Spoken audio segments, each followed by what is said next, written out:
A dangerous little devil is Clara. Impish, appealing, but oh, how she can act.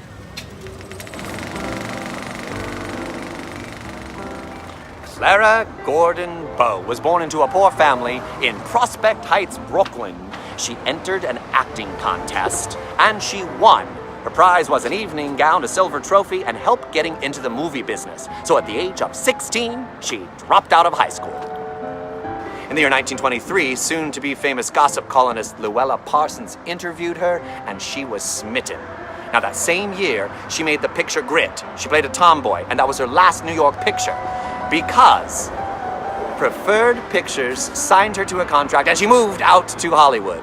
Her first residence was the apartment building called the Hudson on Hollywood Boulevard. It stands here today. She made a handful of pictures, but she got noticed in The Black Oxen. She played a flapper, and even though she had 5 title cards, she got reviewed. The film got mixed reviews, but Variety said, quote, "The horrid little flapper is adorably played." In 1924, Clara Bow made 8 pictures. She got her first lead in Poison in Paradise, and she got her first top billing in the film Wine. It exposed the well-to-do drinking alcohol during Prohibition. Now, one of the critics was smitten with her and said, "There are only 5 actresses that thrill me, and Clara is nearly all of them." In 1927, Clara Bow signed a 5-year contract with Paramount Pictures, and she stated that at the end of that 5-year contract, she was going to retire. It was during this period that she made the film It, and she got the moniker the It Girl. Variety said of that performance, quote, "She certainly has that certain it, and she runs away with the film." Clara Bow said, "Rehearsals sap my pep," and director William Wellman agreed. He directed her in the motion picture Wings.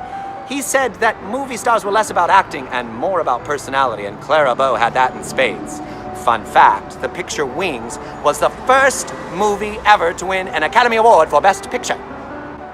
In 1929, Talkies came in, and she had no problem transitioning, even despite her thick Brooklyn accent. The studio and the audiences loved them. I apologize if that was Queens there.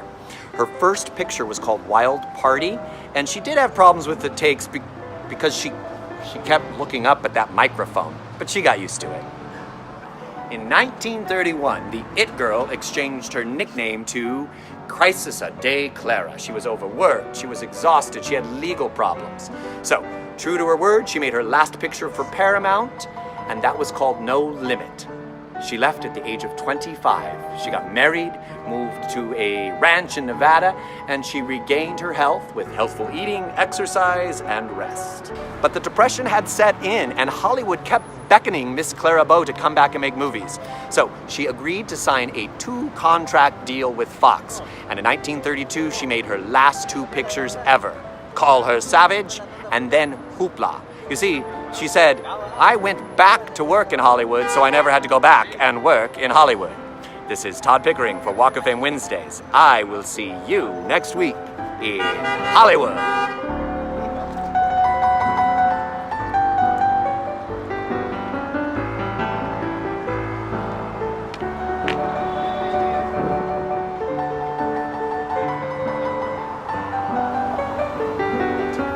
Clara Bow had some great character names during her career. Some of my favorites are Kittens Westcourt, Hula Calhoun, Lola Lombard, Pepper Whipple, and Bubbles McCoy. Hey, if you want to see this fantastic mosaic, it's at the Chase Bank on the corner of Sunset and Vine, very close to her star.